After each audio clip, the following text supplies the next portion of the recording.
Howdy, howdy, everyone, and welcome to another exciting race on Randomania. I'm here, and I'm Wote, and with me is... I'm Demarin. I'm glad to be here tonight. We'll be calling this first round Swiss matchup for the Final Fantasy Randomizer between fuzzymage and edgefigaro. Yeah, and this should be an interesting one. Edgefigaro's been around for a while, and, knows what he's doing for the most part when it comes to writing the Final Fantasy Randomizer. fuzzymage, on the other hand, is a relatively new runner. In fact, we really don't know too much about what they're capable of, so it'll be interesting to see exactly how this shakes out. Yep, fuzzymage has a little bit of Zelda 3 Randomizer experience under their belt, but that's about the extent of it, so we'll see what kind of practice they've been putting in. We'll see what kind of prep they put in, and we'll see what they're made of tonight. Yeah, now this is a seed that Czar rolled, so this could prove very entertaining in the Dwarf Fortress sense of the word. I mean, so far this tournament, we've seen everything from the jettest of jet seeds run by the acest of aces, and we've seen the trolliest of troll seeds run by some very poor saps, so we'll see what we're made of tonight. So yeah, what are you expecting is going to crop up here? Well, I'm not really sure at this point. We're about to get started. Both parties are running double black mage setups. So we've got fighter, double black mage, white mage, which is, I wouldn't say new and different, but no red mage is going to, greatly curtail their physical output. Early on, we've got Zap at level 1, and we've got Quad X at level 1, so we're going to see some instant death put to good use, though. Yeah, I do love seeing a Quad X at level 1, just because most of the stuff you're going to encounter until you get better spells is going to die to Quad X. Yep, and on the flip side, we've got Heal 2 and Wall for our white mage, so, that'll be a good set of tools for, getting through the early game and utility. Yeah, I do feel the need to express my disappointment at the lack of fancy hats, but I guess the black mage hat is an acceptable substitute. All I'm hoping for is that the white mage doesn't end up face down for most of this seed, so... Yeah, I mean, it seems odd to me to Dan your white mage, but I'm also fairly casual, so that might just be, being bad talking. I mean, the big thing is that you don't know what spells you're going to get at level 2, level 3 yet, so those are the ones that really come into play to help sort of bridge you from early to mid-game. Alright, and fuzzymage is making an immediate dive into Temple of Fiends, so let's find out what's in these 3 chests. Oh, unless they run into something really deadly. On the flip side, though, you've got edgefigaro trying to get a quick level 2 by zapping some imps and otherwise removing them from the field. We've got X for imps, which are not very scary. I mean, I don't know. It's pretty terrifying to have all of your no defenses stripped away. Right, so Temple of Fiends is full of money, and that's about the extent of it. Well, there's also a cap in there, which, that 1 point of absorb is pretty handy considering the armor we were seeing early on. This is very true. There's not a lot going on in the weapons and armor front just yet, so... Alright, wolves have trance, so that's going to be a bit of a scary run to wherever they may be going outside of Temple of Fiends at this point. Yeah, I mean... Oh, go on. Sorry. No, go ahead. Yeah, I mean, fortunately, with the double black mage, you at least have a pretty good run chance. If memory serves, black mages have the second highest luck after thief. Yeah, it might be part of the consideration for running black mages over red mages. The lower health, though, can get dicey in the endgame, but it's a trade-off, certainly. Yeah, I mean, who needs health when everything's dead?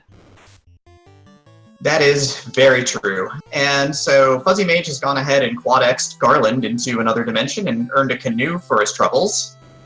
And a slab. So, off to a decent start. Canoe will at least get them off the continent and moving towards Elfland pretty soon. Yeah. It's always interesting when you pick up, Canoe and Bridge there, because then you have to decide if you want to make the run for Provoca or pick up the extra, golden experience by cutting around to Elfland. Yeah, always. Those are two very difficult choices early on. Temps are fairly expensive at 75 gold a pop. Pure potions at 112, not exactly pleasant, but heal potions are 8 gold apiece, so that's not going to break the budget at all. Yeah. Artie Platypus in chat brings up a good question. Is Fuzzy Mage going to be danning that Tropline BM? What do you think? I mean, the fact that...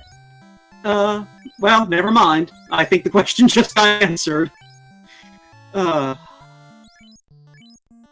yeah, it looks like Fuzzy Mage is probably going to try and at least keep their party alive through the early game. I think it's a really sensible decision, again, not knowing exactly what spells are coming up at this point. But Sugigato in chat states that, practicing with Fuzzy Mage stated that the game plan was going to be for Dan strategies, so we'll see. And for those of you who haven't really watched any Final Fantasy racing before, who are joining us for the first time, what we mean when we say danning is just killing one of your party members to maximize how much XP the surviving party members get. So we've got another 700 gold waiting in Dwarf Cave as we hit the Bridge of Assort here at the crossover to the southern half of the southern continent. And there are our lovely opening credits. So yeah. So if you're in this position, Demarine, which way are you going to go once you hit Elfland? Are you going to head over toward Crescent, or are you going to just go ahead and take that marsh gamble? In all honesty, at this level, with no sweeper yet, other than instant death, you couldn't pay me enough money to go near Marsh Cave at this point. I'm going to go and try and pick up my key item at Crescent Lake, hope against all hope that it's a floater stone, and then otherwise, if it's not, move on up to Provoca. I think that tends to be the early play, opens up all your magic levels, and kind of gets you off to a good start. Alright, well, we'll see if the gang follows the plan there. I do have to agree with the question chat about what edgefigaro was doing there. I guess he probably was just thinking about, oh, well, I'm over by the castle, I might as well do this, and not that he didn't have the crown yet. Happens to everybody, so, Oh, never yeah. feel bad about autopiloting. Oh, yeah, no, I mean, it is a completely reasonable thing to do because, up until NPC Shuffle was introduced, how often did you actually go near Northwest Castle unless you needed to, turn in the crown or use the key? Right. ETAP very much is on top of the spell list there. Fire 2, Slow 2, Temper, and Fast for Black level 3. That is pretty great, to be clear. Fire 2 is extremely cheap too, so they'll get their first sweeper, but they'll need a couple levels to pick it up. Invis 2 coming up as well at level 3 for the White Mage side with Harm 3. Yeah, and I think I saw a Quack over in level 4 Black Magic. Yep, and White Magic is packing some level 4 Harm 4 and some level 4 Cure 3. So, the big sweepers are at level 3 and 4 for the Black Mage. White Mages are getting a lot of good utility to start off. Invis 2 at level 3 is always appreciated. We'll see if that makes anybody regret not running the Red Mage instead of the Black Mage. Yeah, I mean, they should anyway because Red Mage is the best class, but... I agree. I'm on board with that. White Mage is best, but Red Mage is number 2. Alright, Fuzzy Mage finds the cheap cabins in Elfland, but we don't know what the vendor item is yet. And Pro Rings are 12 grand, and Silver Bracelets are a very affordable 3 grand, so there'll be good options for armor here in Elfland at this point.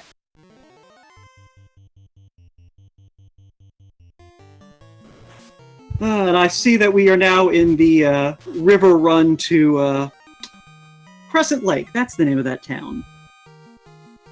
Edgefigaro's White Mage gets Hydra right before his zap goes off, so, the Black Mages make level 5, which is going to be very important early on.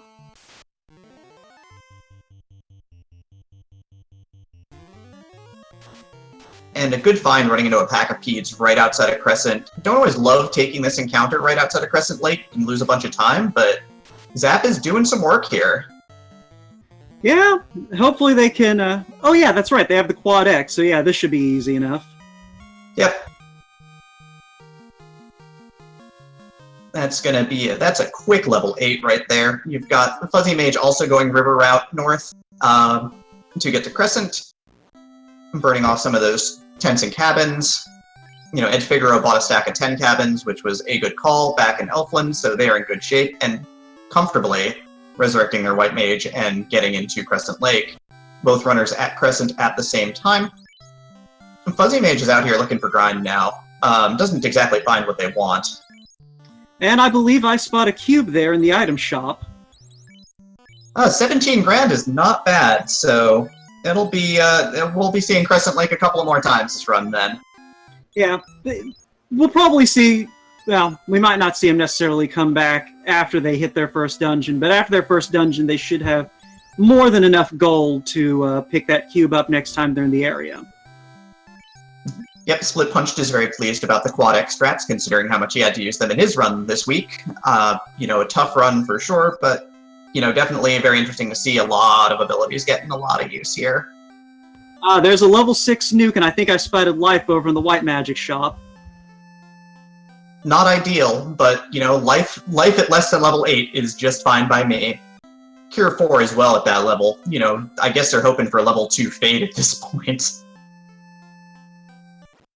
And a heal 3, so level 6 is going to have some competition for those spell charges.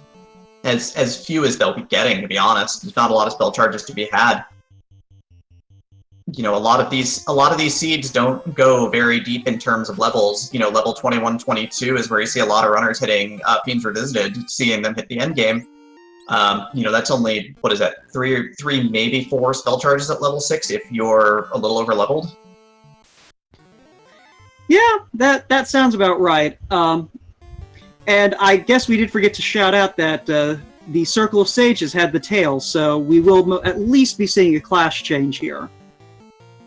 And we'll probably be seeing a run to Provoca. edgefigaro, of course, has found Peds in their grind lineup here, so it looks like they're going to be doing some grinding right outside of Crescent Lake. Yeah, we have a question in chat if we've seen Warp and Exit yet, and I do not believe we have, and the ever-wonderful E-Tap, who is able to somehow note down all of these spells before the runners clear the screen, is confirming that they don't think that we've seen it yet. Yeah, we don't know what's in the Melvin spell shop for level 5, we don't know what's in the Provoca shop for level 2, so still a couple of options to see it early, but, we might be going Warpless or Exitless tonight. Oh god. That would be a Czar Seed thing, wouldn't it? For going Warpless in my recent run, I had no concerns about literally everything else that we were given, so... Yeah, but this seed is not being nearly as generous as yours. This is very true. There's still that is an ogre rub, and that is a fighter down on edgefigaro's side. Well, fortunately, Provoca's right here, so. Right, and it looks like Fuzzy Mage has the same idea, trying to instant kill some Peds over here with their copies of Zap. There's a Grey Ogre rubbing. Life 2 at level 2. Exit at level 2. Well, there go all of our problems. Yep, we are going to have a Life 2 night tonight, it looks like. It's in slot 1. It's good times. And there's Fire 3 at level 2 also. It's not Nuke, but it'll do in a pinch, I guess. Well, considering where Nuke and Fade are, we don't know where Fade is yet, but we know it's at least level 5. Indeed. So... yeah, I would say that low-level Fire 3 is very welcome. Yeah, no, low-level Life 2, low-level Fire 3, low-level Exit. I mean, we don't have Warp yet, but, Exit is just as good. Except for Ice Skate.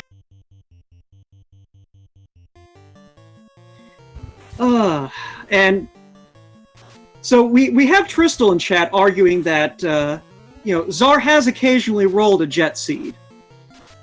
But... even a broken clock is right twice a day. Wow. I have no words for you. I'm just saying, Czar has earned his reputation. when it comes to rolling seeds, and I don't think that he would deny that. That is true. And yes, Ali is correct that Ali Gerbrap says that exit still helps for Ice Cave. Yeah, it's not warp, but it is very helpful. Looks like Edge is picking up some cheap copper bracelets, because that looks like a person getting ready to dive Ice Cave. Well, after picking up that airship. The floaters. Yeah, after getting the floater stone airship.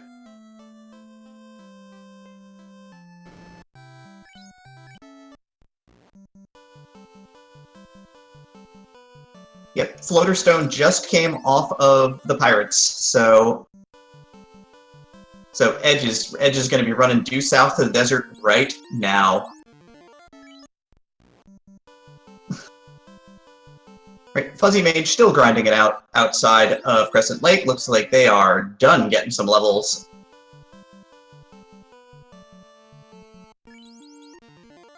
Yeah, that at least might help them with having a little more magic defense heading through Ogre Country. Yeah, well, first they've got to get through Hydra Country, and those poison touches are not exactly going to be pleasant. Touch attacks in general are just unpleasant. Very much so. Seen too many Death Touch Sorks in practice to, fall in love, but, Like, I'm just saying, there's never a time at a seed where I'm just sitting there going, man, I'm so glad that this enemy had a touch attack. No one is ever glad to see a touch attack. So Edge Figaro flies right over to Sarda, say hi to the old man, pick up the crown.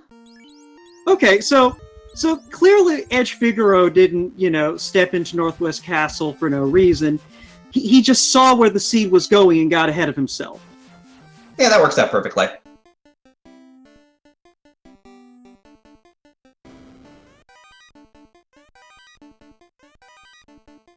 Alright, and delving through the trove here. Yeah, Mage Staff's nice to find. Yeah, it's another sweeper. Gives your white mage something to do in combat a lot of the time, which is good. And of course now is, with Fire 3 charges and the Mage Staff is going to go start the Crown Quest, get this out of the way now. I mean, looks like they might be making a play to sweep up the treasure troves then early. Alright, am I crazy, or has Edge just not even bothered picking up any weapons yet? That is a man with Quad X, and not much need for weaponry so far. Alright, I just wanted to make sure that was a fighter just lugging around a mage staff, and mostly just being in front. It's a tough job, but your fighter's got to do it. Well, unless you pick up Mazmune and it's the end of the game, in which case anyone but your fighter does it. Yep, triple factorial comments that erasing Astos must feel so satisfying. And I tend to agree, let's be honest. Yeah, like I said, early Quad X is incredibly lovely. I actually did a seed earlier today just to kind of get myself in the mindset for doing commentary and had similar good fortune. Alright, so Edge Figaro has started diving the Cardia Isles for loot. Probably going to turn in that tail because they've got exit, so it'll make it real quick. Yeah, and the nice thing about having that... Well, speak of the Mazmune.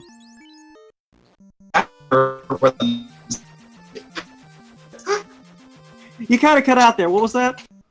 I remember. I've seen the Mazmune there before.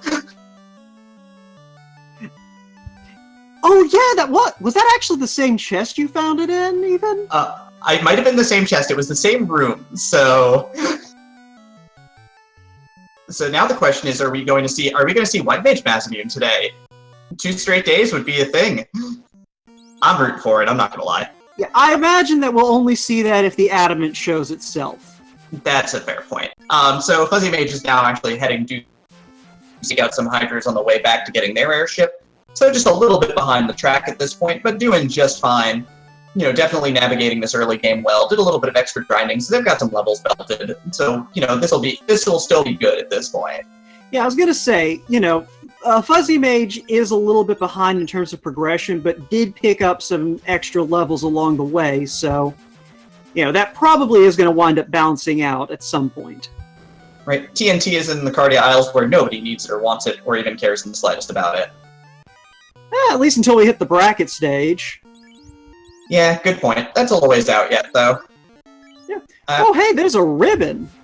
So we've got one ribbon on the board as well in the Cardia Isles. Cardia Isles definitely giving up the gear today.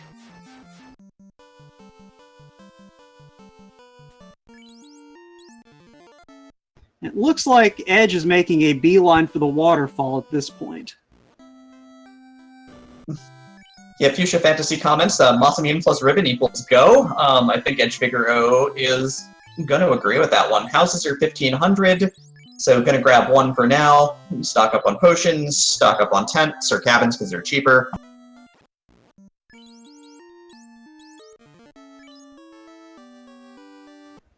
Yeah, Fuzzy Mage, go ahead. I was going to say, now the question, I guess, is if Fuzzy Mage is going to follow the same track as Edge or go for one of those dungeons that you can easily get to once you have the airship. Your ice cave or your volcano. Yeah, with Tail, it's really hard to turn down heading up to the Isles, to be honest. Just get it all done in one shot, right? Gear up really quickly. I tend to like that play. Volcano is also on the table. Party's around level 11. And Fire 3 is not the ideal spell for grinding Volcano, but, we'll make do with what we've got. Yeah, but at the same time, that Fire 3 does make Ice Cave a little more attractive. I mean, it's still Ice Cave, but... No, Ice Cave is never attractive. I mean, if you stop and think about it, technically, thanks to Script Shuffle, Ice Cave can be better in some ways than in vanilla. Ice Cave is tolerable if I have nuke. You just need to learn to live on the edge more. But I have opinions about Ice Cave. I mean, either way, Fuzzy Mage has made all of our speculation a little moot by going straight to the Zardia Isles, picking up that Massamune, and probably going to grab that ribbon too. Yeah, that'll get everybody off to a good start. Edge has the mage staff from hitting up the Ruby Trove. And Fuzzy Mage showing a little bit of inexperience going into the wrong cave in the Cardia Isles, which happens on occasion. I've done it plenty. I will probably do it in round 2 now that I've mentioned it, so don't mind me, folks. Yeah, it's one of those things I think I finally have kind of gotten a feel for remembering which one is which. My issue is still remembering how to, actually get to the Cardia Isles. I have that problem, too. Yeah, and while we've been kind of looking at Fuzzy Mage, I don't know what's been going on with edgefigaro. I guess he's been grinding in the Waterfall Cave, because he's picked up a couple of levels while we've been kind of looking away. I don't know, it looks like trying to make that quick dive down to the trailing edge here. There's a good grind fight if you get good wizard mummies, because you can get down to the end and start nuking down packs of wizard mummies on the spike tile here. Life 2 coming into play as Nightmare punches one of the black mages very hard. Hey, you might as well use the best healing spell in the game.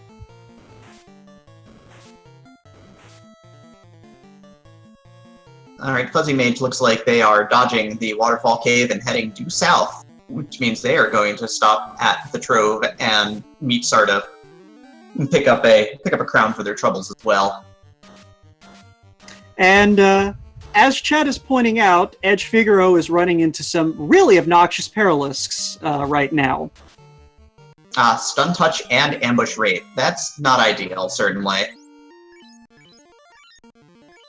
Well, he managed to get through it with the help of that convenient mage staff, plus, I guess the ribbon doesn't come into play since it was a touch attack, but... But Fire 3 is going to help clean up the show a little bit there, too, so it's all good there.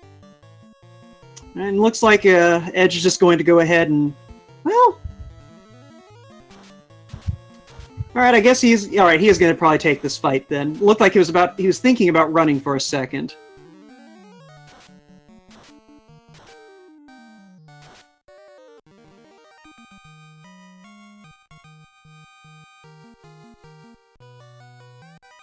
Yeah, I mean, Edge definitely needs the levels and has the sweepers to do it, so...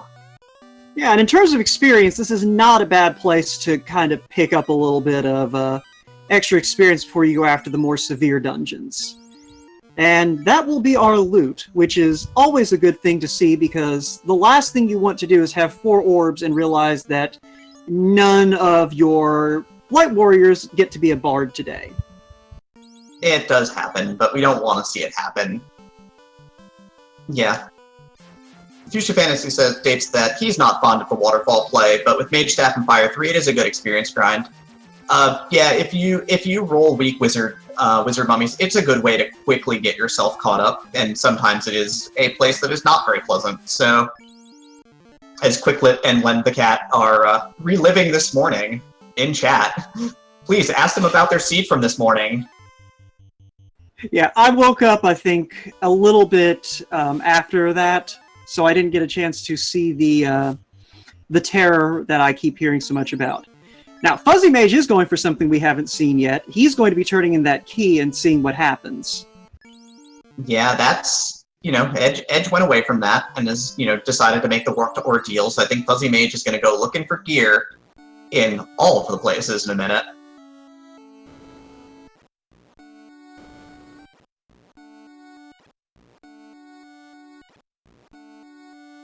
Did they both decide to run double Black Mage before the race or something? I don't know if they decided to get with themselves. That was Quicklit asking in chat. But that's what we got. Fuzzy Mage in the back of Elfland Castle finds the white shirt, a very good pickup considering only one white mage in the party, so that will give more Invis 2 coverage, which is pretty great. Yeah, and it also makes sure that white wizard's going to have a little more resilience.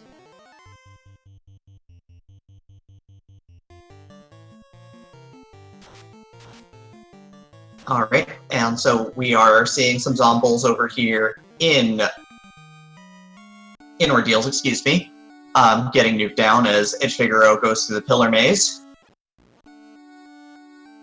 Yeah, I'm not always fond of hitting the pillar maze without warp, but, it is what it is. You have to do what you have to do. Yep, looks like Fuzzy Mage is stocking up on magic right now to go along with their white shirt. Valkyrie Knot asks, why didn't Fuzzy promote? That is a good question, which we may ask them later. Probably forgot while they were up there.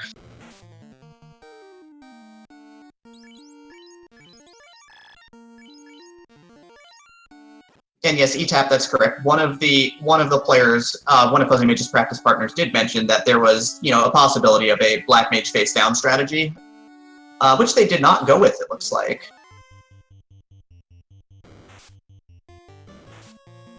Yeah, I imagine with the lack of low-level firepower, aside from Fire 3, it may have just been the thought of, you want to double up. And it looks like Fuzzy Mage went ahead and picked up that cube once they had the money.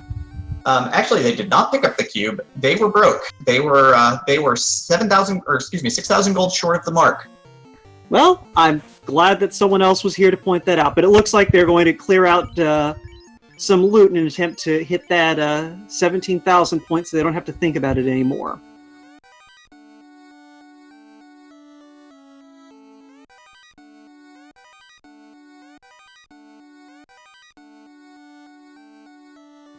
And picking up a fight just to seal the deal.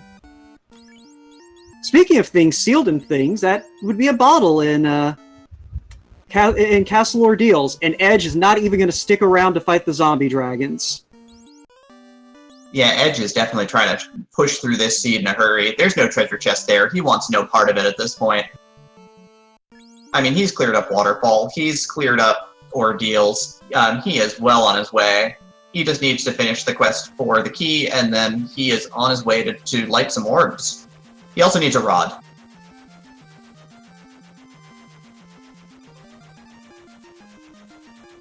And a cube. And to get that slab translated and go pick up that chime. But aside from all those things, he's ready to go. I mean, so I'm getting ahead of myself a little bit here.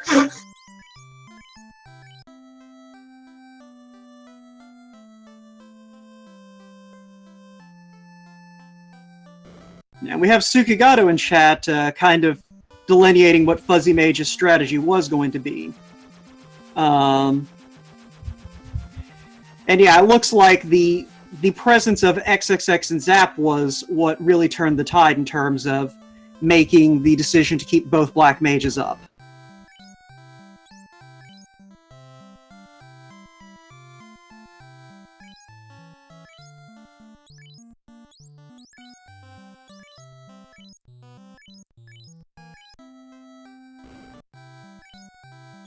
Now, edgefigaro, clicking on wall twice will not make it learnable by your knight, as much as we want that to happen. Well, you know, sometimes you just want to make sure you didn't accidentally pick the Black Mage. Good point.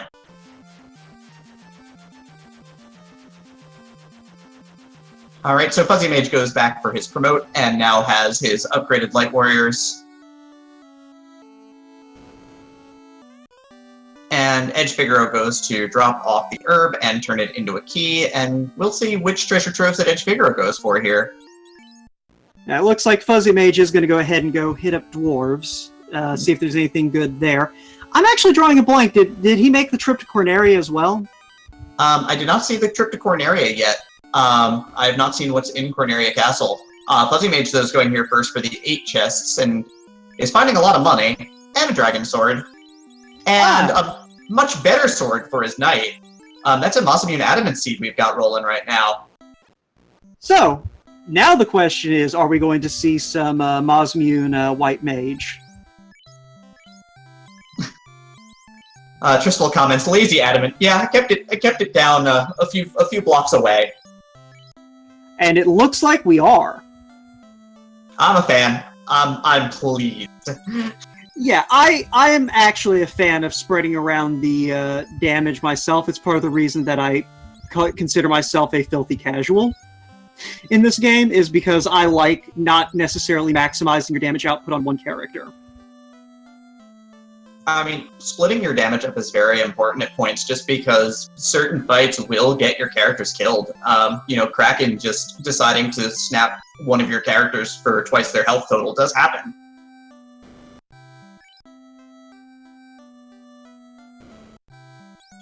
And in chat, Lost Gubbin says, "Hi, Woat, you're doing great."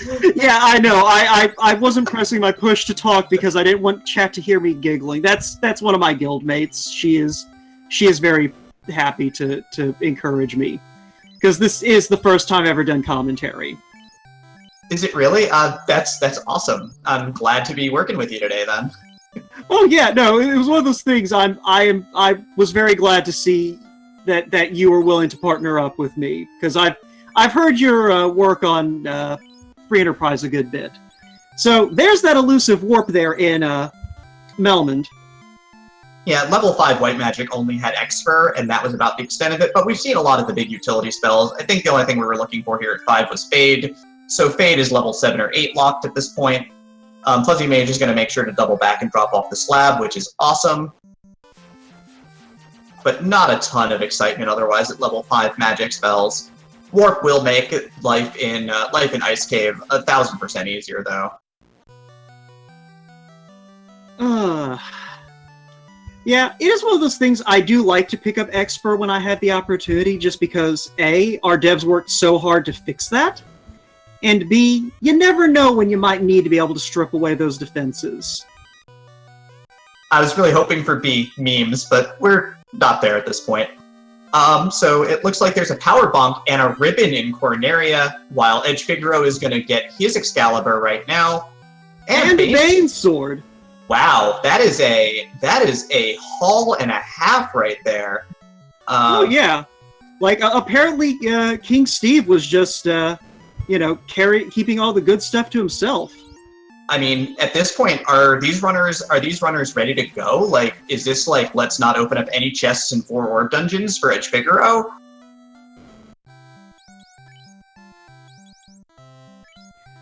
I mean, we're still missing that, what are we still missing? We're missing the defense sword. And the rod. We're still missing that rod, and we are going to eventually need it. I mean, so, Well, Rod is probably an ice cave because it's the last incentivized location that we haven't seen yet. So that will wrap it up most likely. But this is got all the tools you could ever want for in this run at this point. Yeah, so I guess the question is, which of our runners is going to piece together that they need to probably go dive ice first? Well, I mean, Fuzzy Mage has warp, so, you know, it's not so bad at this point. Yeah, I think, and Edge just left Melman, so I imagine that they're both packing that warp in there somewhere. Right. And they're both now definitely rocking the cube. Oh, yeah. And we're rocking, I think it looks like we've got Life 2 Night action here, so... And our wonderful tracker Falconic is pointing out in chat that Edge did not, in fact, translate the slab before leaving Melmond. Ooh, that happens on occasion. That's a little rough. Yeah. That we'll see if Edge ends up doing the run and seeing some elves not speak any language that he'll ever understand.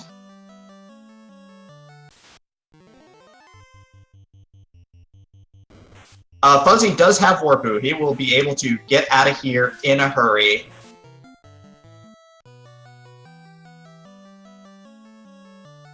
Alright, so it turns out the answer to my question from like a minute ago is both of them are immediately going to piece together they need to go to Ice Cave. Absolutely. Just a quick question in the chat from Fearless Decoy. Just does incentivized mean that there has to be some key item in there?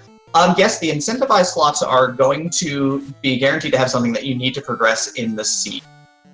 Yeah, and if memory serves, in this flag set, the only items that are incentivized are the tail and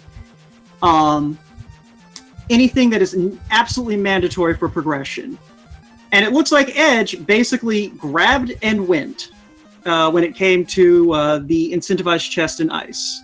Yeah, and Edge it looks like doubling back. Looks like he forgot that he did not translate the slab and is doing the smart thing and is making a quick stop, so it doesn't cost him all that much. Fuzzy Mage is going to the back hole in ice, which is the right one. Gonna use his one warp charge to go back up. Find his rod here at the bottom of ice. And probably, let's be real, walks into sorcerers instead of jumping ship. A question in chat. I said Split Punch already got to it, but the Arena Kunisaki asked if the Bane Sword had the intended crit rate or the bugged rate. The weapons have all been mostly fixed in the randomizer, especially with the flag set we're running. You can choose to turn it off if you prefer the old stats, but by and large, everything in the game at this point works the way that the developers intended to, rather than the way that they made it work. Right, so it looks like what Fuzzy Mage was doing was going to use the other warp charge to set up eye grind. Looks like eyes aren't super dangerous at this point, so they're going to look to bulk up a little bit. They still have exit to bail out, assuming that their white mage survives. But with a Masamune and an Excalibur, these eyes are going down in a hurry. Gold bracelets they're over here in, you know, a little town in the mountains for 60 grand a pop. Ah, good old Hawkeye. I mean, Gaia, thank you. I'm sorry, I prefer Hawkeye, because you look at the map, it is a hawk's eye. I do appreciate that. Also, that's the only way I can remember how to navigate the northern half of the world. Because it's like, Ordeals is in one wing, Lathan's in the other wing, and the Cardia Islands are off the Ordeals wing. And edgefigaro with the good tight routing routes down from Hawkeye to make the run to Lathan. With this translated slab, so we are going to not have the problem of the double run to Lathan. How disappointing. I mean, good for him. How good. Right, and from chat just asking Nuke was level 6, and yes, Nuke was at level 6.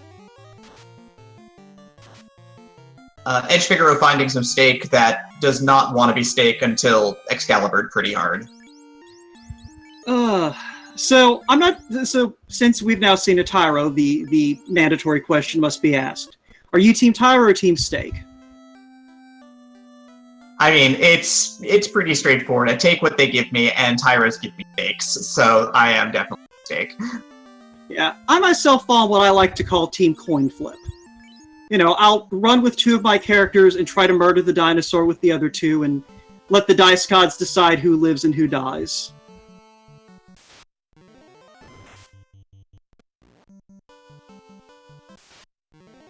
Yeah, a lot of commentary at this point on Double Black Mage. Some people love it, some people are just not on board. What's your opinion on this lineup right now for this tournament running White Mage, Double Black Mage? I'd say that with the way that things are scaled, at least in the Swiss round, it's not the worst move. Because your Red Mage was mostly going to be there to blow things up anyway. So about the only thing you're really sacrificing is the ability for someone to, you know, survive a stiff breeze. But White Mages can be at least fairly tanky. They get better XP growth than the other mages, and, you know, if you get your hands on an Opal Bracelet and a Pro Cape and a Pro Ring, you can at least give them enough Absorb to take a hit. That is a fair point. I think that Black Mages do have the disadvantage of being very squishy, again, in a seed that we're going to see a lot of people doing Fiends Revisited at level 20. You know, you're not going to get the extra spell charges from having a Black Wizard, for the most part, compared to your Red Wizard, and, you know, they just cannot take a hit. Yeah, I personally wouldn't run it, but I'm also a coward when it comes to, like, the really bold plays. That's a fair point. Grey Worms are unrunnable, so we'll see if they've got anything dangerous or if they're just going to get quad-X'd off the map, while Fuzzy Mage is cleaning out Ice Cave right now.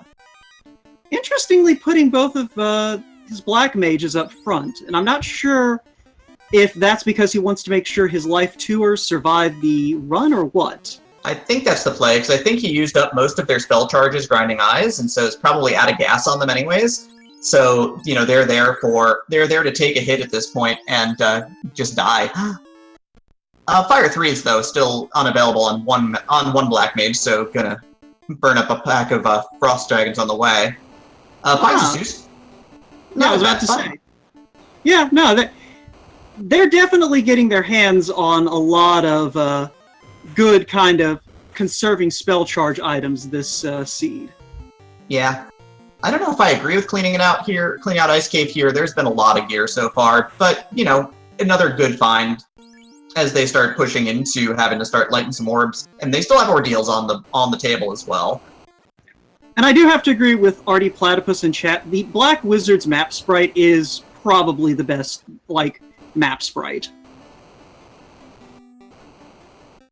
Like, those epaulets are incredibly impressive. And yeah. Yeah, they really are.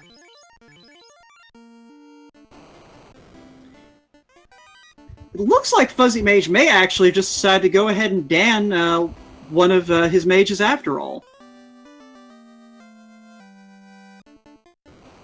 Right, and finds an Ice Sword that means absolutely nothing at this point, while edgefigaro finds a ship that means absolutely nothing at this point. Well, you know, I mean, once you're done saving the world, maybe you want to take a pleasure cruise. I mean, isn't that why you have an airship? Well, yeah, but, you know, sometimes it's nice to take life at a slower pace, you know? You just rush through this world tour. Maybe afterwards you want to take a little bit easier. Go back, see some of the sights you didn't see. So those are some Grey Worms packing some thunder and are unrunnable. That's unpleasant. What is it with unrunnable Grey Worms and just being the worst? Every seed has that one monster that just makes you go, I really want no part of this ever. Alright, so edgefigaro's decided to skip the skips the second Agama chest, and just moves straight down to carry. He's gonna top off the team. Yeah, I mean, again, there's not really much that you could find, like, maybe that third ribbon? That's really about it. I guess maybe if you came across, say, Dragon Armor or something, I don't think we've seen that yet. That would be nice, but otherwise, you know, might as well just go ahead and keep on chugging. And yes, to answer already Platypus's question, Edge did skip the upper Agama chest and the Red Dragon chest. Just going straight to carry without doing any forced fights he didn't have to. Edge is trying to blow through this right now, while Fuzzy Mage starts cleaning out the second floor of the volcano here, ice 3ing some fires who have a bunch of health for their troubles. And this is a buff carry, still resisting Quad X and dropping one of the black mages. Yeah, but the power of Mass Immune is a little too much to resist there. 356 damage swing and carry goes down pretty hard, pretty fast. So lighting up the fire orb for the team, and I think that's the first of the run.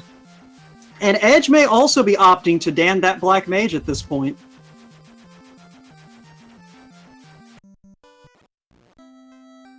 Since I believe he has access to some life spells. Yeah, some life spells on the knight, on the white mage. It's a life party. It's pretty good. Yeah, this is about as close as you can get to a Hydra party without, going for the multiple white mage strat. Alright, Edge is going to fly around. Looks like next stop on the World Tour is going to be Earth Cave, or Fly's Path Earth Cave, to stop at Melmond to grab the inn, or... I mean, I'm sure Melman kind of smells like the Earth Cave. It's practically the same thing. Right, looking like they're picking up a set of steel armor right now. Well, sometimes you just have to say that evade is a stupid stat and who needs it. I mean, that's what Invis 2 and your white shirt are for. You know, you just want to be wearing the bulkiest armor you can get your hands on.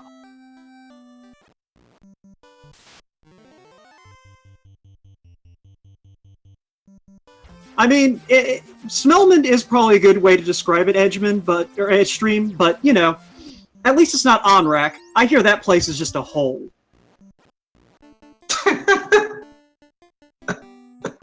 Oh, that was good.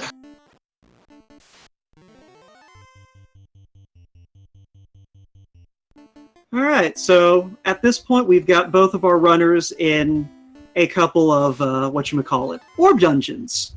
Yep, Edge has finished up the volcano and is starting to dash through Earth Cave. Fuzzy Mage is starting to make the delve to carry at this point in time. Looks like they are in between treasure floors and just, burning their party slowly to death. Yeah, I mean, it's a good strategy. Because, as we all know, monsters can't stand to watch people suffer when they are on fire. Ooh, it looks like Fuzzy Mage is setting up for an Agma grind for his knight. Yeah, it's a good grind. I don't, not knowing what they do, I don't think you set this up before you know what they're capable of. On the randomizer, you can go down there, see what they've got. If they're burly, then your team's alive. You don't have to worry about it. You're not burning off life 2 charges to keep your party going. But we're about to see what they're made of at this point in time. It looks like they're made of fire 2, so grinding them is probably not on the table today. Fire 2, and that looked like at least 300 plus HP. Yeah, let's. If I were Fuzzy Mage, I would skip this one. Let them take the rest of the day off. Does find an opal bracelet in that box though, so. Yeah, did we see Edge pick that one up, or did he just blow past it? I think he blew past it, but I don't remember.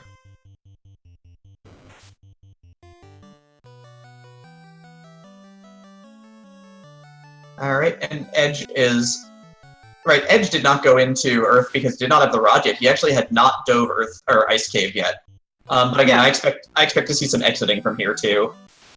Yeah, it was one of those things, I wasn't sure if Edge had picked up the rod, but I guess this answers the question.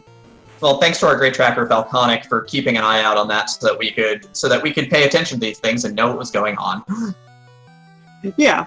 It's one of those things, I trusted that Edge hadn't picked up the rod, so, I just then promptly forgot that Edge didn't pick up the rod. Because I'm good at this. Oh, that's an interesting hole to choose. Skipping the mage chest so that you can just get those 2 and go to the eye grind with your 1 warp charge. That was a pretty good heads-up play, I'd say. Yeah, I mean, you're trading away one chest, and you're going to use your other warp charge to go up and grab the other chest. Not that you really needed it, but it's right there and easy enough to get. That's right. Fuzzy Mage has 2 ribbons, so grinding this with the red mage, or with the fighter, with the knight and white mage is not very scary, to be honest, because the fire 2 is going to get resisted down to the 30 damage range, which isn't so bad. Ah, and Fuzzy Mage found the other best sword in the game. In that red dragon chest. Oh, are you Team Vorpal? It saved my butt on a few occasions, so yes. Well, can't agree on everything. Well, yeah, debate is the spice of life.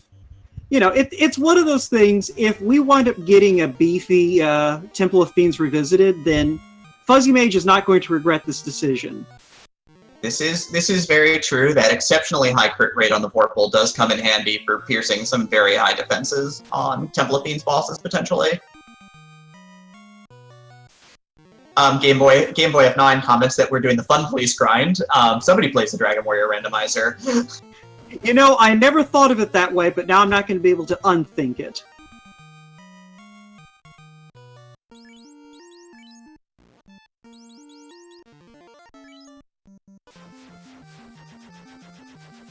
Alright, looks like Edge got everything that he wanted out of the eye grind, so we're probably going to be heading back to Earth Cave.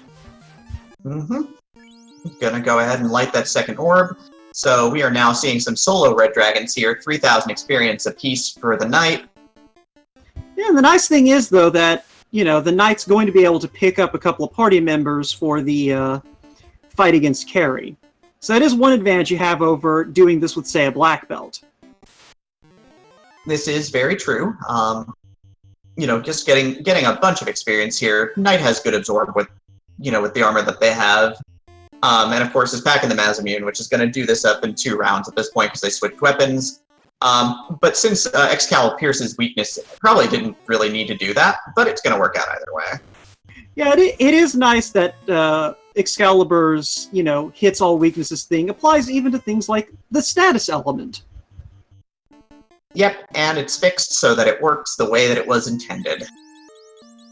Shout out to the dev team and their amazing work on basically redoing a lot of things in FF1 Randomizer. Yeah, the work put into this is exceptional, and the devs are great. So, great community, great developers for sure.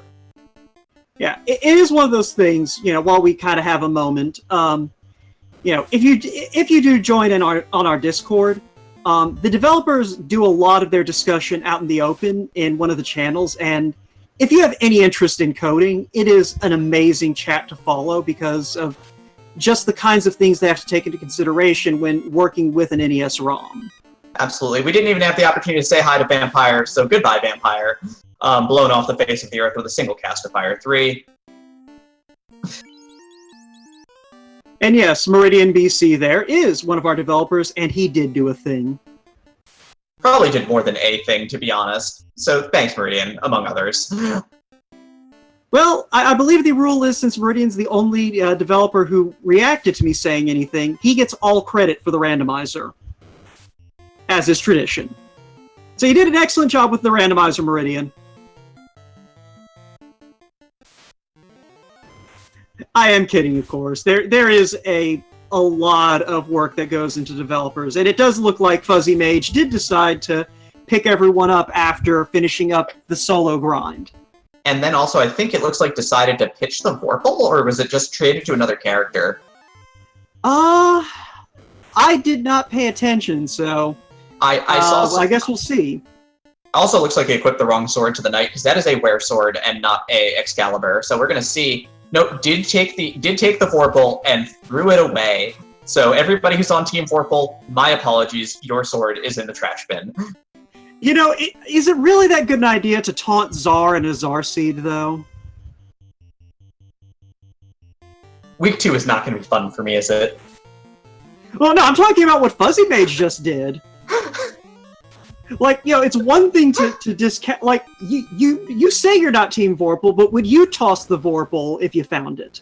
Oh, no, absolutely not. I take what the game gives me, and if the game gives me Vorpal, well, we're going to try and crit our way through literally everything in our paths. Ali Grabrapto comments, does not need Vorpal for this. That is true. But yeah, I mean, the odds are exceptionally low that you're going to get into a situation where you can't just power bonk and Mazmune your way to victory. But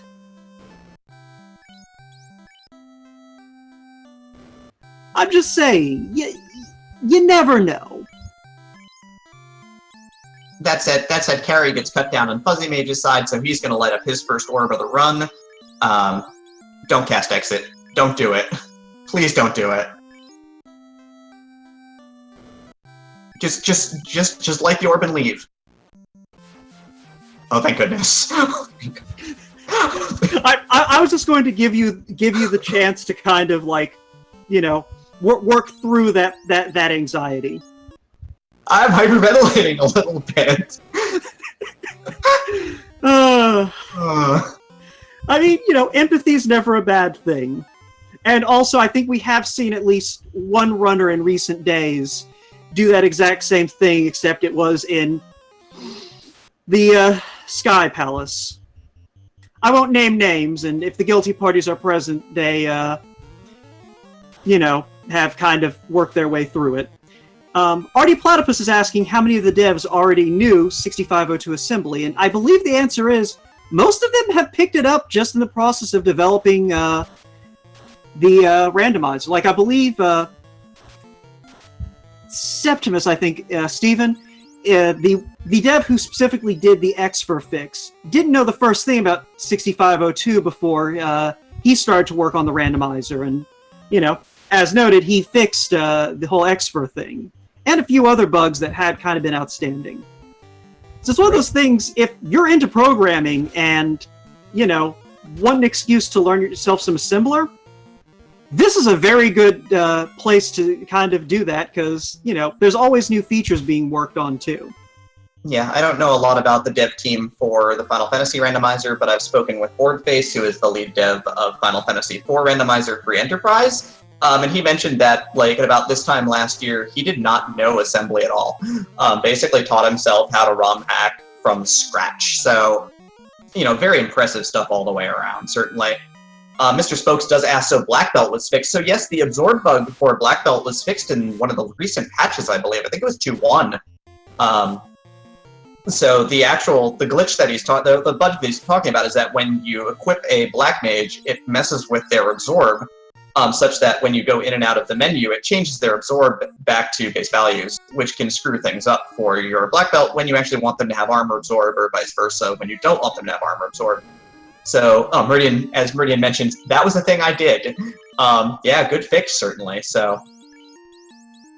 Alright, Edgefigaro is picking up some free chests here in Sky, grabbing himself an Opal Shield and a Defense Sword. That's not a very common check when you're in Go mode, going up to these 4 chests, so yeah, that was some good intuition on Edgefigaro's part to go check those 4.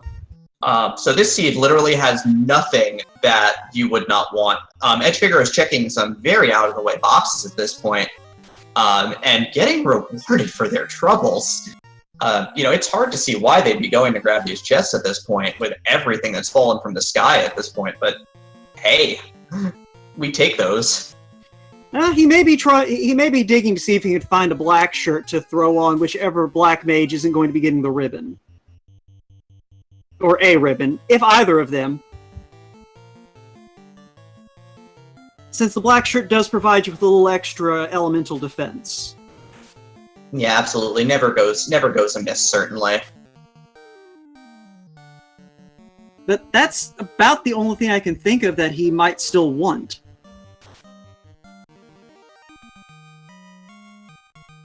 I mean, and even then, it's not necessary at this point.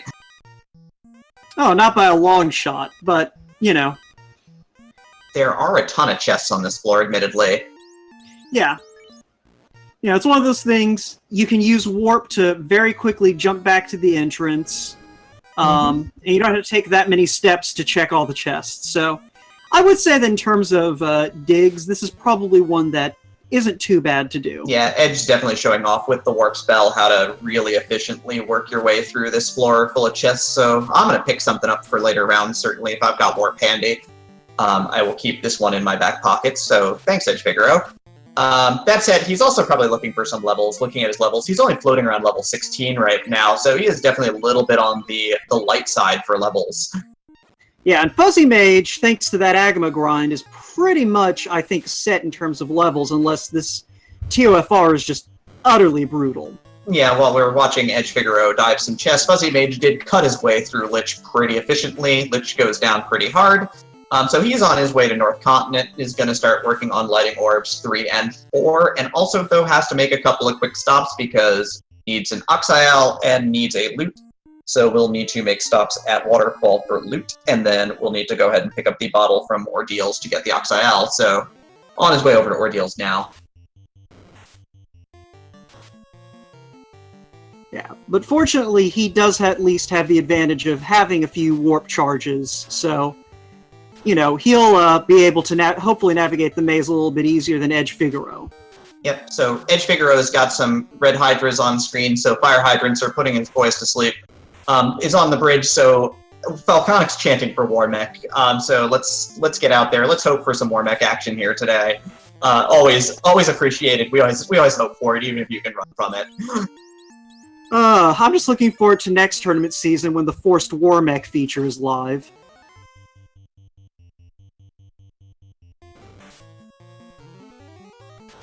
Not to play it, God no, but to watch it. I'm just thinking, I'm like, that sounds awful.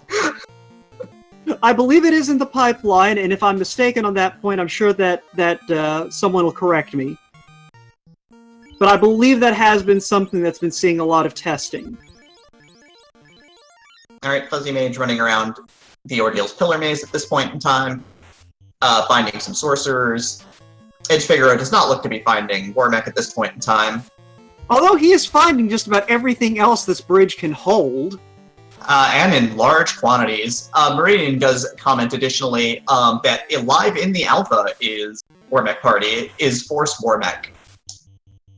Yeah, and that is something else if you are interested in giving this randomizer a shot. We actually have 3 different kind of versions live right now. There's the stable version that we're using for this that we're almost certain is not going to break anything.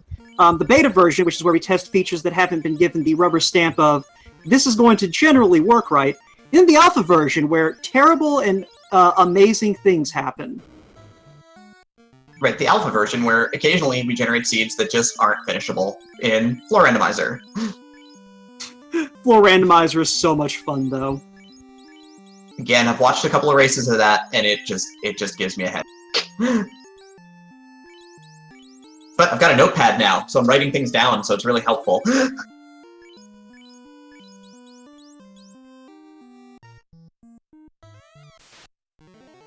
Alright, Edge gearing up to take on this Tiamat fight. Alright, gonna get some defense cast going, gonna get some fast cast going. Alright, definitely going for a hard buff up strat here, you know, looking to probably get a really quick one-shot with that knight.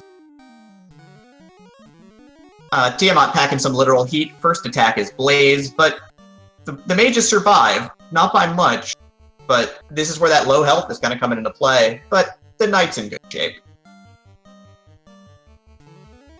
Yeah, I imagine that Edge was also probably hoping to stumble across that third ribbon digging those chests on the floor before the maze. Yep, hits a first crit for 783 on Tiamat. Tiamat's still standing, but one more good hard swing, and she is going to be history. Unfortunately, man ... will not be standing at the end of this. Did get obliterated by the many attacks of Tiamat. One more crit for our troubles. That's a 1087 crit. I think Edge Figaro's in pretty good shape. What do you think? I'd say that this Temple of Fiends is going to have to be a thing in order for Edge to not be in good shape. That being said, Fuzzy Mage is not that far behind, so if it does turn out that the Temple of Fiends Revisited is a bit bulky, that could come into play. Yeah, if it's a dicey sort of seed, then we never know what's going to happen. Again, Edge Figaro also still sitting at level 17, so those black mages could die at a drop of a hat. Those life 2 charges start getting used up pretty fast. And those are some expensive gold bracelets. Good lord. Going to try and sell off katanas are worth near nothing on this seed, though. 7 grand to sell a katana is very low roll on the money value for those.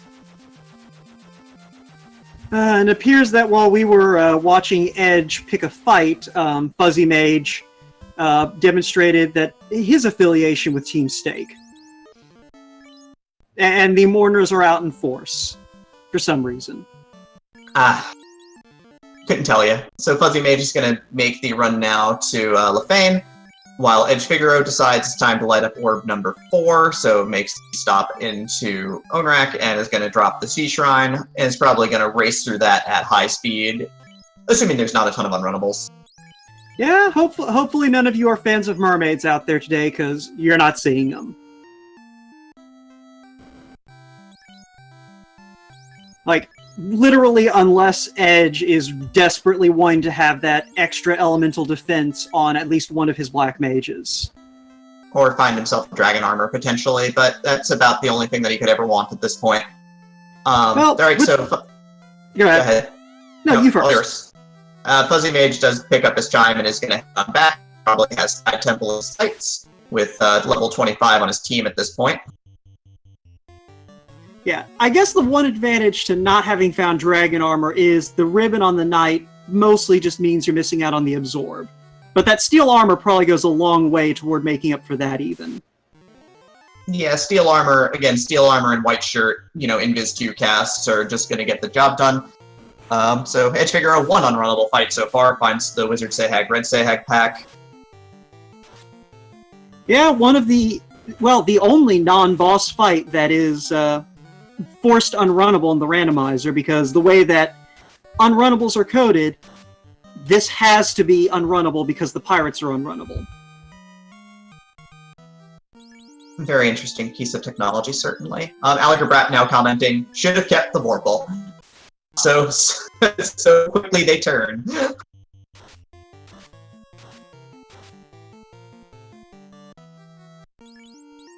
Ghosts have damage poison, which is going to hurt some, but again, lots of life 2 charges to go through here. Looks like a total of 7 right now.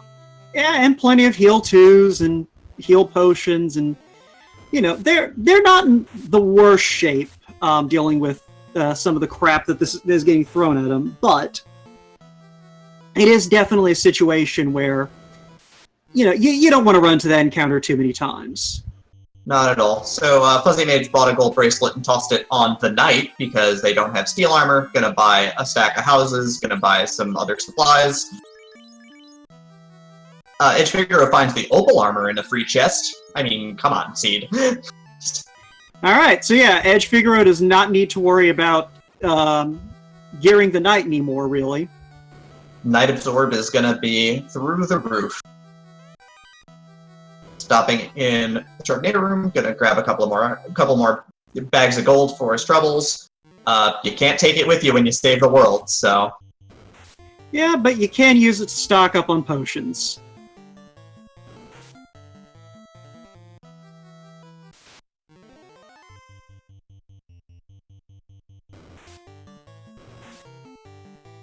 Yeah, and now he is very tired of seeing encounters and is going to try and run from everything. Lobsters, as always, hitting very hard with their multiple swings. Thankfully, don't have anything that looks nastier at this point in time. Waters are also runnable, always a good sign for Fiends Revisited, so that doesn't hurt the cause any either. Yeah, I don't think we've really seen a lot of trolley unrunnables in this seed. I mean, you have the gray worms in Fire, Volcano, which I do believe those formations do show back up again on the Fire floor. Yeah, that we shall see. I mean, and Thunder is not that scary when you've got double ribbons, though.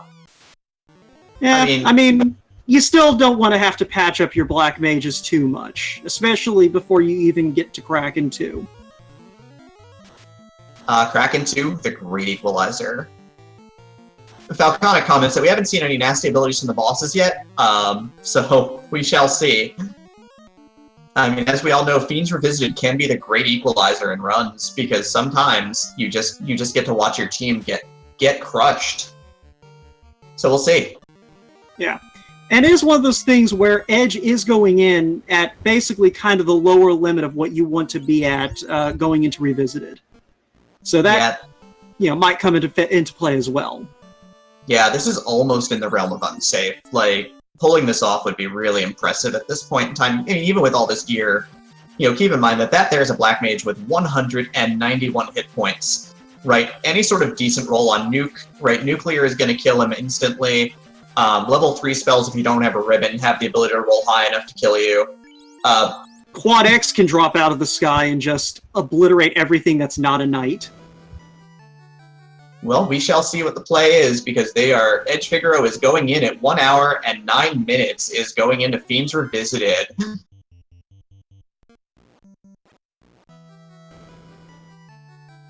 It looks like Fuzzy Mage is making the same decision to dig these chests.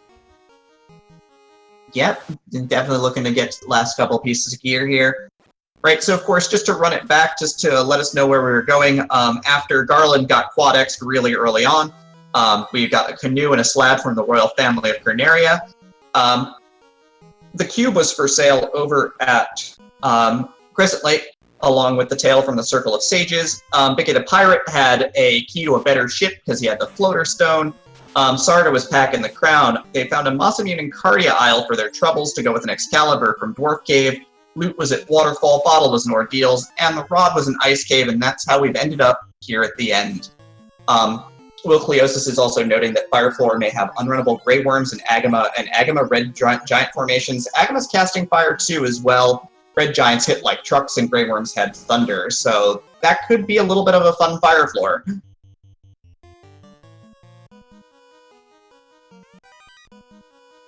And if I'm reading the tracker correctly, it looks like Fuzzy Mage did not swing up to those incredibly useful chests. Nope. So, that's not going to be helpful, but with the white shirt and Invis 2, it's probably not going to be a deal breaker. Nope. Fuzzy Mage also still has to route in Waterfall, so it's probably going to do a Waterfall dip right before Onrak to get the loot and finish up his key item package. Heirs have Squint. That's not terribly fun.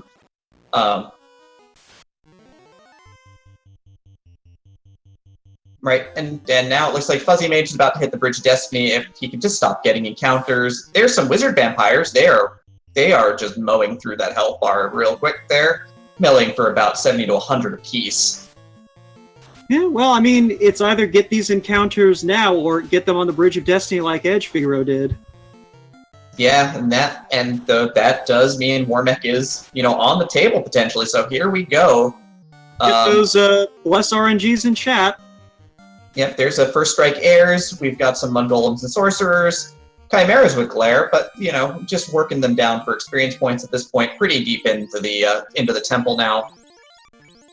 Working his way towards the elemental floors.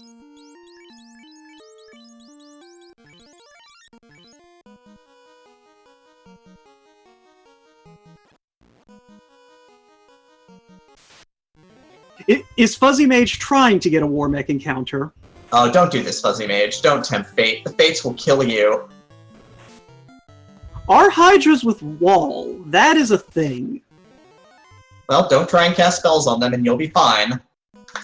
Wall and Sleep.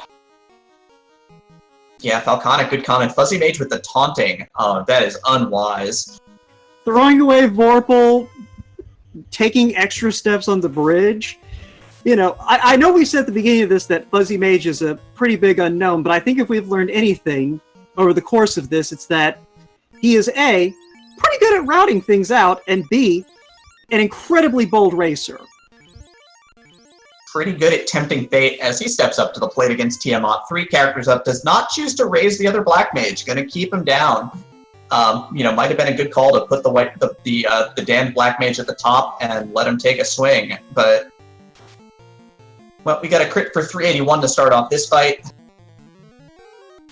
Well, when a man has a plan, he sticks to that plan, or he, something principles. I don't know. I didn't really have a plan at the start of this sentence. I respect that call. Quicklit commenting for Edge Figaro's side as Edge Figaro moves to the fire floor. I would have taken those green Medusa packs. I don't blame you. They're worth a boatload of experience, especially because fires have thunder and have just blown up both black mages. Oh my. Edge's level is 17 and 18. Again, about the lower limit of where we're going to see people running this area at this point. If you're ready, go ahead. I was going to say, opting to keep those black mages down to keep from having to keep picking them back up until he gets off this floor, I guess. Those are unrunnable Grey Worms here in packs of 2. They, too, will bring the thunder, potentially, if he doesn't cut them down first. This time, though, gets initiative and is able to cut them down pretty quickly, getting some extra experience for his Knight and White Mage. Looks like he's keeping the Black Mages dead until he reaches carry. And here comes some Life 2 charges. And here's Edge Figaro making liars out of both of us. Or is he at Kraken 2 already?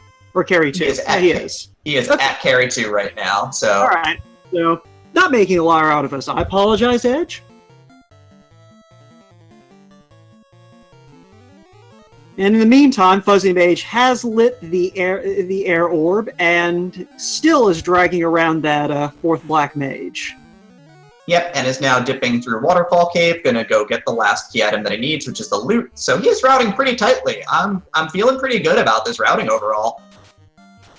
Yeah, really the big difference at this point is a matter of Fuzzy Mage having done a few levels worth of grinding that Edge did not. And it remains to be seen if that's going to be a difference maker. Yeah, no, Edge is definitely showing a lot of experience, though, with the Final Fantasy Randomizer. I know we said that he is an old veteran at this at the start of the run, and he is definitely showing it off. This is, again, a very deep run into ordeals on a very low-level party. So, I have not seen anybody going in quite this low yet into Fiends Revisited. Yeah, it's been pointed out in chat. He is sitting right now at, I believe, 17 and 18. There might be a 19 somewhere in the mix, but none of his characters are above level 20. Oh, and Fuzzy Mage gets a pack of 5 Wizard Mummies, which, if they're not super dangerous, that's a ton of experience. Edge, of course, is going to run from some waters and get set up in front of Kraken 2's doorstep in just a moment, so making really good progress here through the temple. Yeah, his heal supply is still in pretty good shape, so... Plenty of resources, without a doubt. And so here comes Kraken 2. Does not choose to put his Knight in the back, so we shall see how this goes down.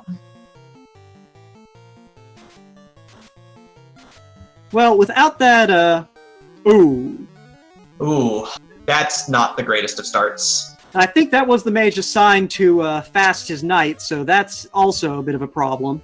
That is definitely going to slow down this fight a little bit, but Knight's got a bunch of stacks of evasion now, pushing the defense sword. And that low-level wall is going to come into play, trying to get that... Okay, never mind. I thought I saw a wall. It was a white shirt. Yep, ends up deciding to go with that, and then does get the fast off, and crits Kraken really hard. Lightning 2 goes off, dinging up the Black Mage, but that's about it. Silverfire in chat asking, did he pick up Life 2 in his Knight? Oh, yes, he did. We are in Life 2 Knight territory. And that is a good point, that does make experienced runners very careful, very confident at going in here with low levels, because the Knight is, generally not going to have too much of a time dying here. Kraken gets erased. Yeah. Well, Quad X2, Return of Quad X. Man, oh man. I mean, erasing Kraken must feel real good. Oh, I can't doubt that for a second, considering how many seeds that boss just gives everyone trouble. Alright, and we find some rock golems on the way to Tiamat 2.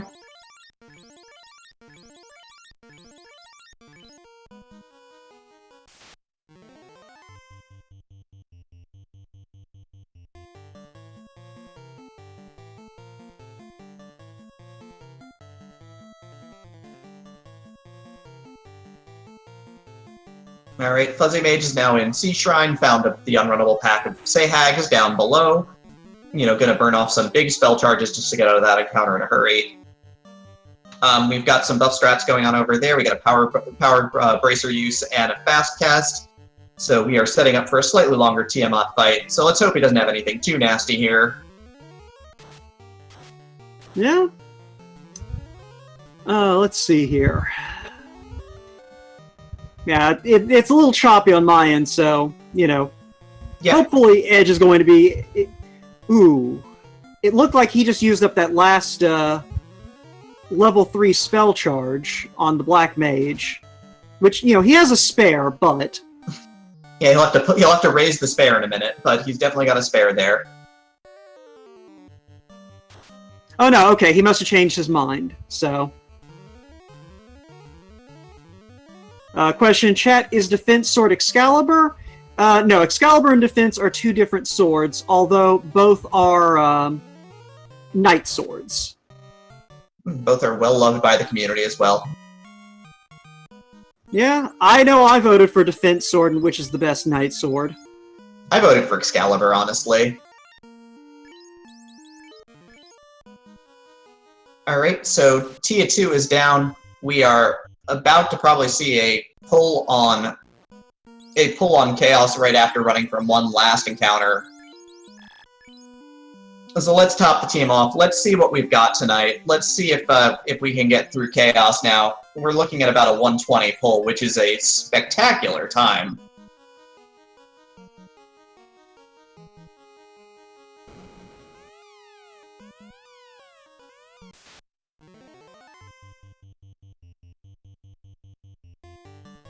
Alright, so is this going to be a trivial taking down of Chaos, or are we about to watch Edge go through a second trip? So we've got a double cast of Fast just to make sure it gets off on the Knight. Defense Sword use. It's all about keeping the Knight alive. That's a cast of Nuclear, doing severe damage to that Knight. Actually rolls over 300 damage on the Knight. That's pretty brutal so far. So we're going to get some White Shirt uses here.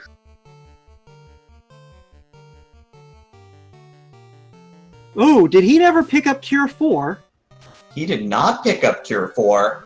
Ooh, boy. Alright, one Black Mage gets punched out. That's a crit for 227. Trying to get some tempers off. Expert does not work on Chaos at the first try.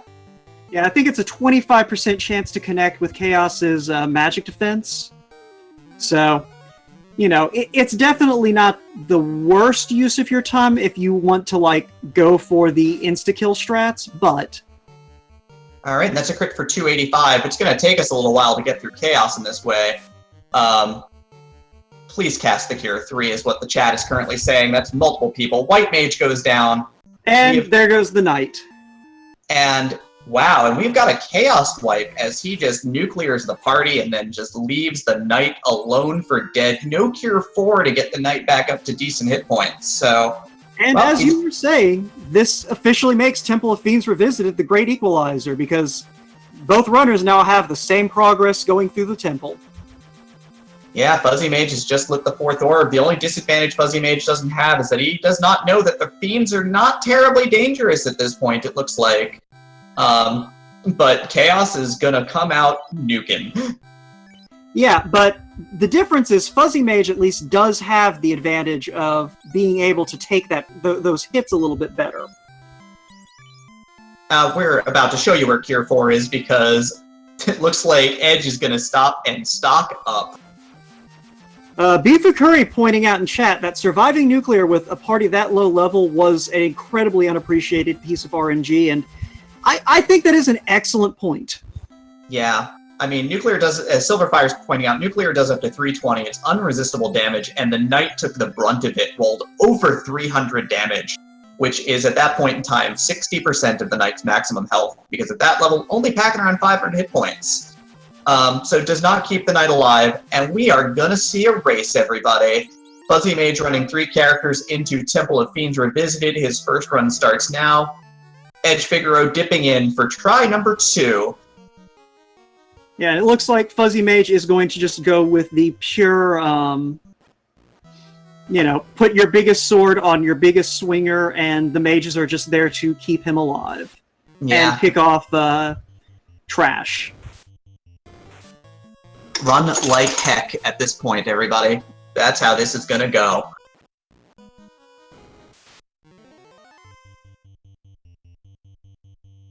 And just so we're all aware here, Fuzzy Mage making his first dip into Ordeals at 122 is a very solid time. I do want to make sure that I point that out, that, edgefigaro was at a good pace, but Fuzzy Mage is making solid time here. Until those badmen showed up, they were in sync there for a moment. The highest of high fives in Temple of Fiends. And edgefigaro now has 2 statues. Always buy supplies before you dip the temple. You never know what's down here, and Stone Touch is a very powerful thing. Yeah, just catching a glimpse of Fuzzy Mage's item menu, he definitely took that advice to heart. Mm-hmm. Does Fuzzy's Knight have life 2? Yes, Fuzzy's Knight does have life 2 from Falconic in chat. That red dragon line could mean a lot because, yeah, Falconic's got a 600 hit point knight, or excuse me, Fuzzy Mage has a 600 hit point knight right now. Yeah. Go ahead. Only problem is that with only 2 ribbons, that Black Mage is going to need to be raised a few times through this run because, boy, is he dead again. Well, it's one of those things, if there's anything they're not hurting for, it is the ability to pick that Black Mage up. And if I'm not crazy, I think Fuzzy also did grab the Cure 4 for his white mage. Yes, so, both players do. Both players do have Cure 4 for the White Mage. It's just that Fuzzy Mage has 3 charges of 4. He used one of his Life 1 charges from the same level. And at this point, edgefigaro probably only has 2 charges at most. So we'll see how that comes into play at this point. That also means that Fuzzy Mage is also firing away with nukes on trash, or excuse me, fades on trash from the White Mage, so that is not the worst thing.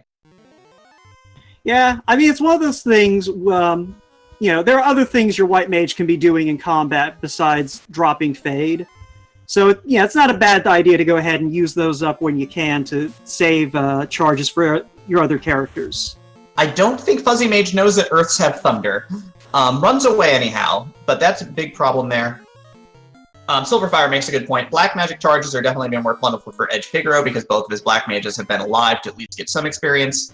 But then, of course, we have Quitlet pointing out that white magic charges are going to be very plentiful for Fuzzy Mage with his level 26 White Mage. They are going to high-five at Lich 2. This is pretty crazy. We are in a horse race right now. We are neck and neck.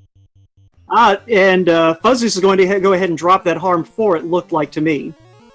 Yep, there it goes. A very good call on Lich. That harm 4 doesn't do a ton for you in Temple of Fiends Revisited, so might as well, as they say, spend those resources. That was a 9-hit crit from the Knight for over 700 damage on Lich 2, and Lich 2 is very dead. And there's a pack of unrunnable Agamas.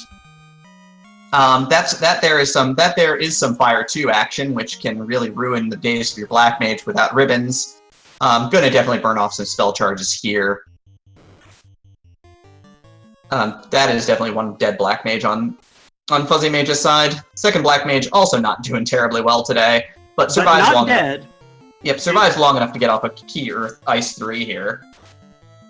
And if there's one thing that we can say, the difference between all the way dead and almost dead is incredibly important.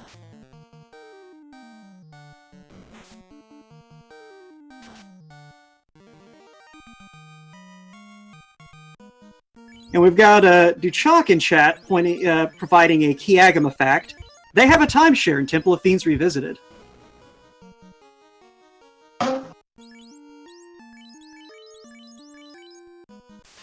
Alright, so we're back to carry 2 again on edgefigaro's side, and Fuzzy Mage shouldn't be too far behind. Unless every unrunnable on the fire floor decides to make a beeline for him.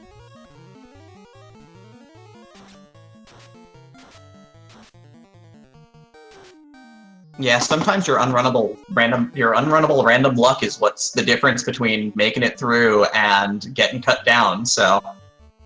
Yeah, but the bright side to it is, if I recall correctly, there really aren't that many unrunnables outside of the fire floor, so once Fuzzy's through here, he should be able to tear through things a little bit faster than Edge. Yeah, it's a pretty solid difference in levels at this point. Yeah, Edge is not only caught up, but Edge has just killed off Carry too and has taken the lead here. Fuzzy Mage is just not getting good luck with these packs, gets ambushed by some Agamas and Fire Giants, and just is getting stuck with some really bad, bad pack luck here. Right, and of course edgefigaro wants no part of these waters. He wants out. Another unrunnable for Fuzzy Mage, another 2-pack of Agamas. This is just rough to watch. Right, Edge rolls up to Kraken 2 Part 2. Definitely seeing some experience there on his part in terms of just navigating these floors and navigating this, navigating this temple at this point.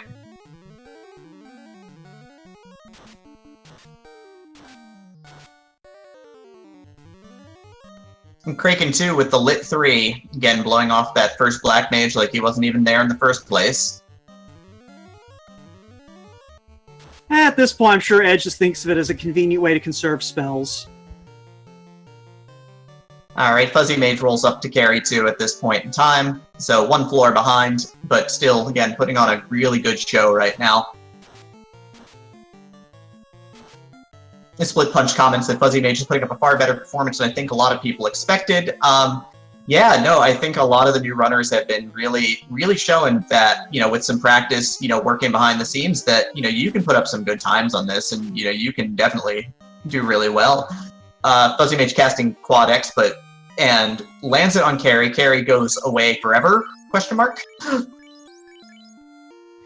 And Edge is through Kraken 2, as you were saying, I think.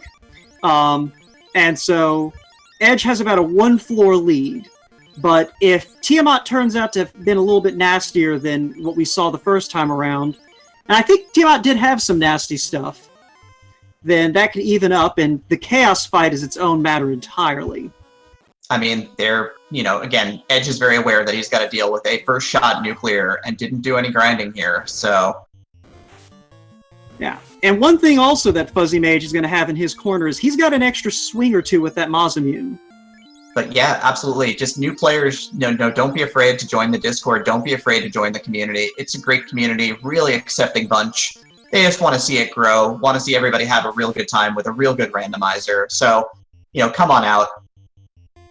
Hang with us. I'm new, and I'm feeling really good about this. But we've got some real experienced hands here, too, so...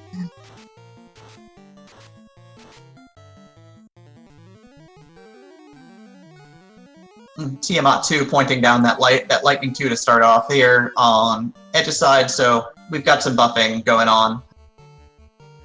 And Fuzzy Mage catches some waters right before catching Kraken 2.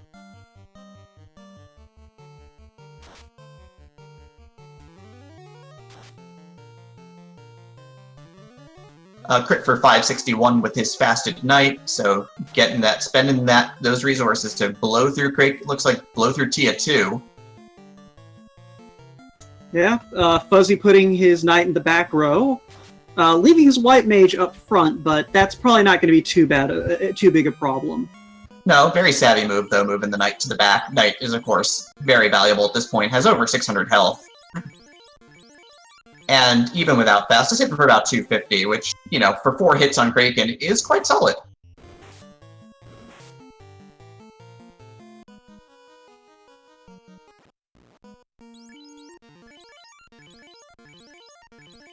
Yeah, the other thing we are seeing come into play, too, though, is edgefigaro does have that power bonk that Fuzzy Mage missed.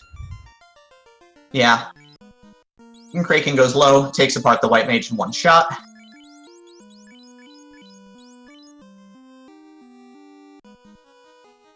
Well, as long as the knight makes it through, then, that's not too bad, knock on wood. Oh, there we go. Yeah, so let's crit for 760. Edge is rolling up on try number 2 here, and the biggest thing is that this might be the last try that he gets before Fuzzy Mage is going to roll up as well, assuming that Tia 2 doesn't nightmare him to death.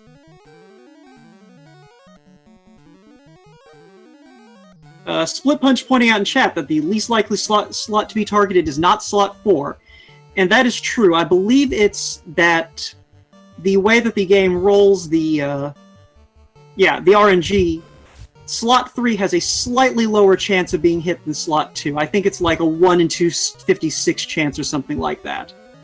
I mean, every little bit counts here. Oh, absolutely. Right. I always put my most critical member in slot 3 just because of that.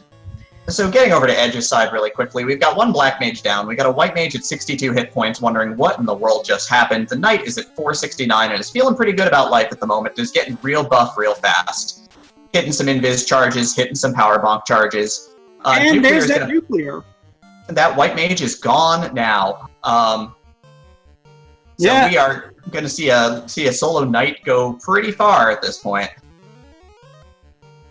Yeah. And that chaos is also not proving very it's not proving very easy to hurt without the critical hits, but there was a crit for 800. 828 was the swing value. Swings again, 433 non-critical. That nuclear rolls decently well. And there's a punch through all of that defense. Oh, that's a critical hit at the worst time. How many nuclears did Chaos throw out, though? Double nuclear chaos. Got both instances of it. That is something else. Chaos just blows up that knight with a nuclear into a fast crit, and Edge is going for a third dip in the pool. Wow, the great equalizer coming into play here. Fuzzy Mage taking a moment to set up. He's there. He's got his knight. He's got his white mage. He's going to equip the Opal Bracer on the white mage. He's not taking any chances here. Go ahead. Nope. Yeah. At this point, we know it, but Fuzzy doesn't. That the mages are mostly expendable.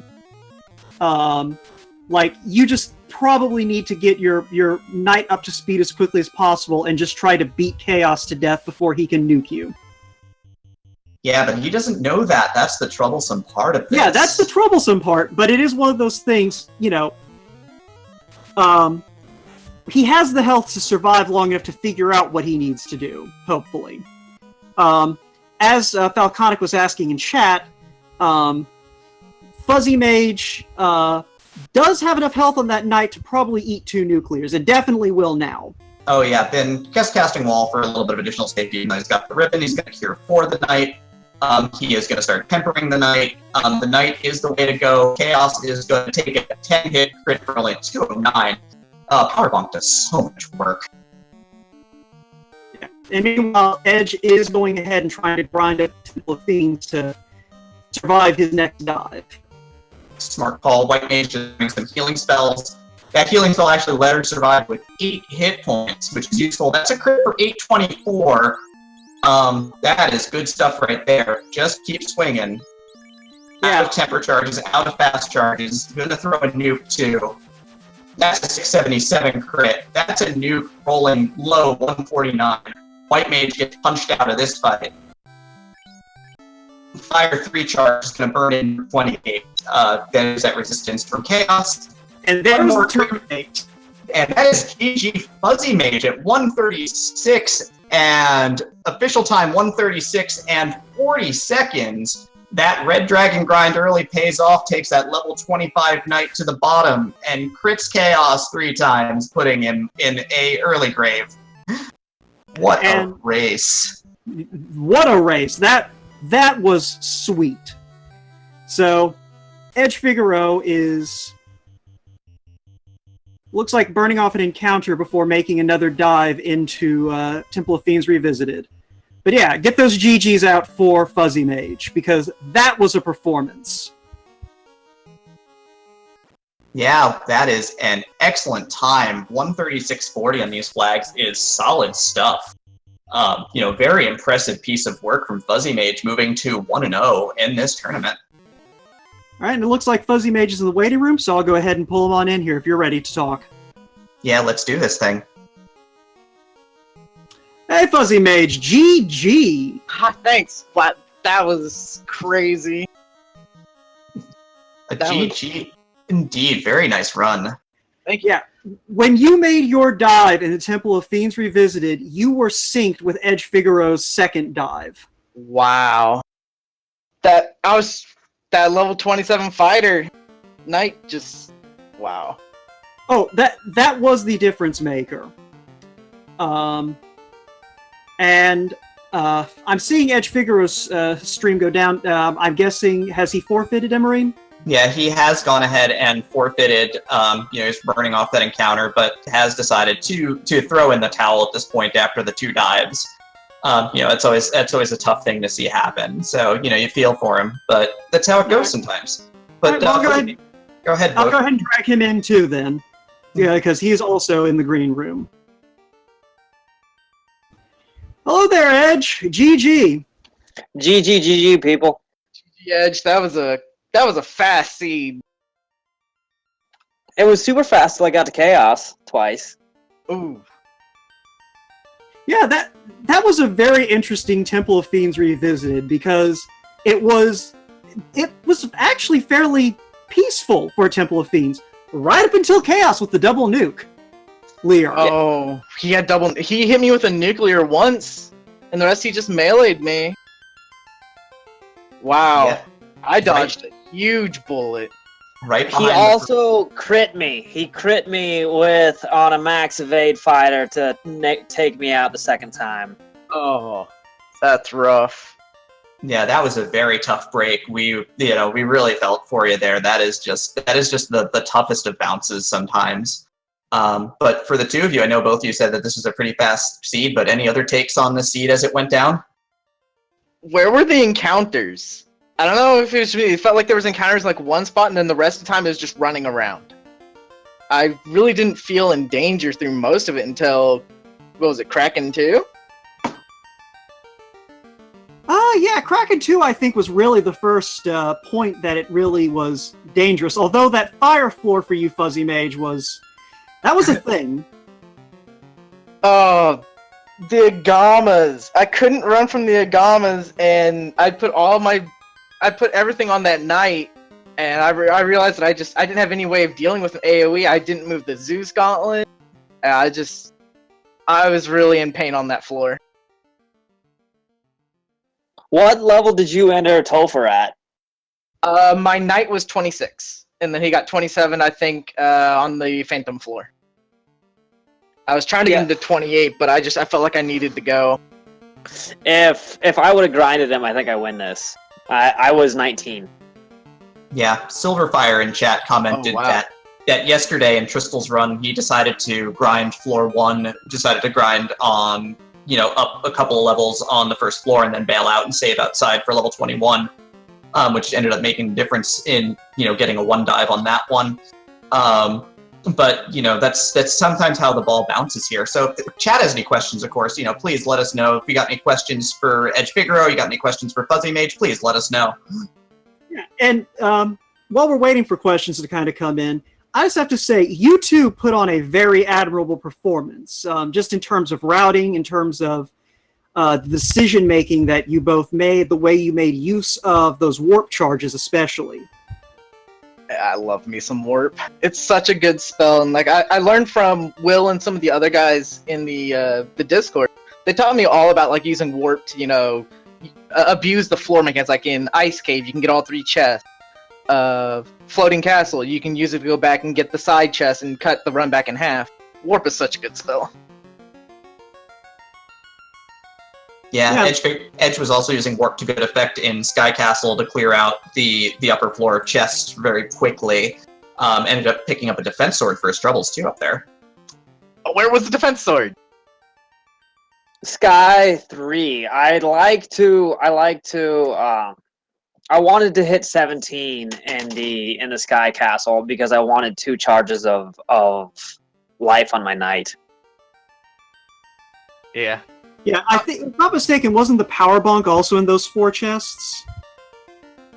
Power bonk was down in Corneria Treasure Trove with, I think, one of the ribbons? I thought that was the white shirt in... That was the white shirt, yeah. Because, yeah, if I'm not mistaken, you didn't find the power bonk, did you, Fuzzy? No, I did not. Okay, yeah, that's right. Yeah, the 4 chests you didn't check on that floor where you were checking chests had both defense and power bonk in it. Wow. I don't like going up to the north ones. I just feel like it's too far to go. But wow, that's a shame. Yeah, I was short on defense for my knight, and that's really what I was looking for as I ran to a close. I ended up buying the steel armor. I'm like, I have silver armor. That's not good enough. I really didn't wanted to stop checking chests, so I'm like, I'm just gonna buy the steel and go with that. Yeah, I'm glad. no. Sorry. Go ahead. I'm glad you mentioned that because that's actually why I was really keen on getting my knight leveled up, was just to get him some raw stats. Because I was in the same boat as you. I didn't have an armor piece. I ended up using, I think it was a silver bracelet, until I picked up the opal armor in the 2 chest room in Temple of Sea, the Sea Temple.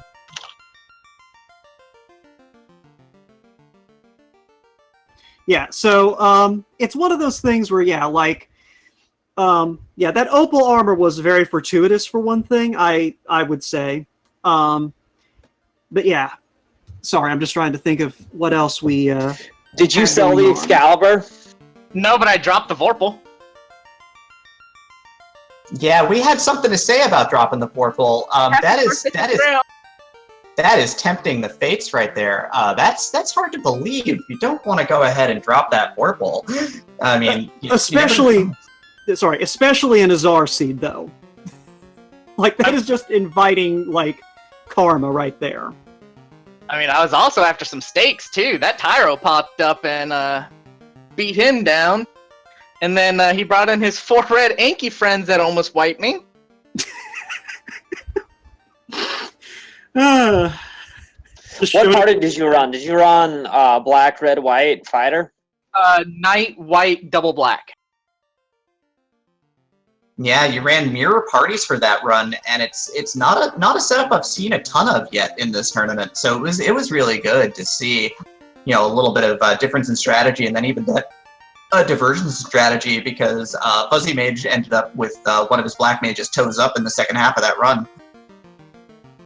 Yeah, I in this particular flag set, I'm thinking that I value the early spell levels in the black mage more than the versatility of the red mage.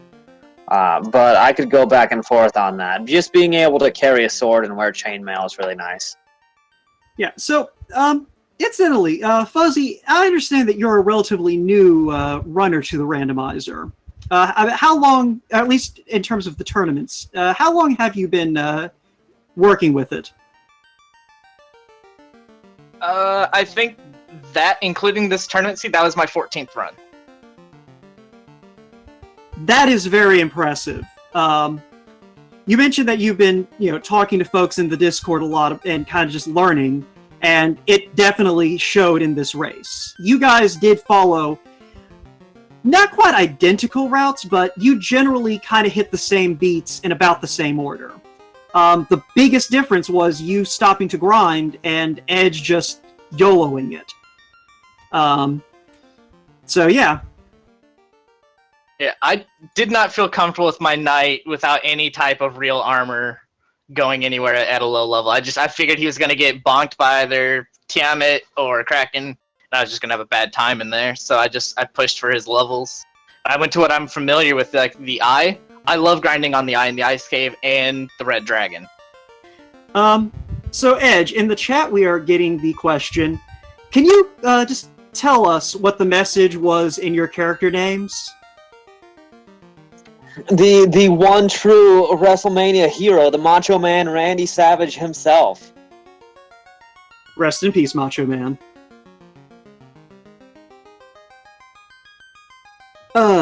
So yeah.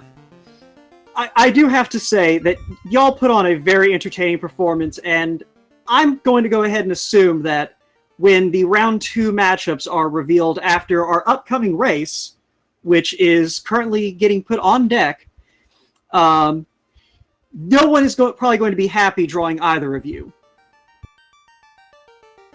That makes me happy.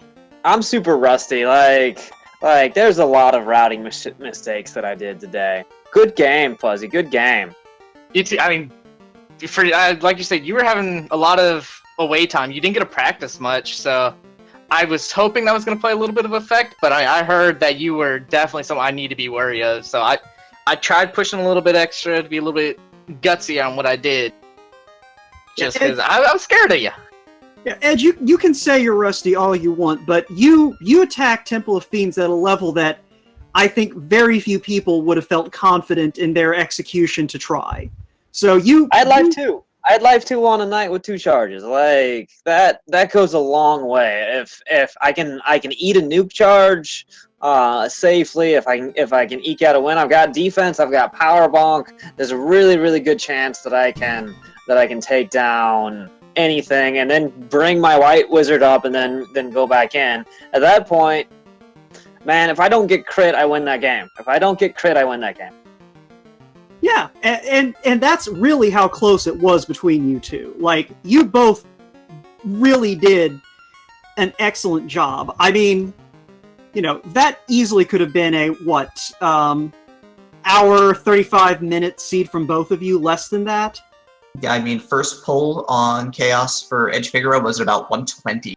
So that would have probably been very close without that crit to be the second fastest run of the round.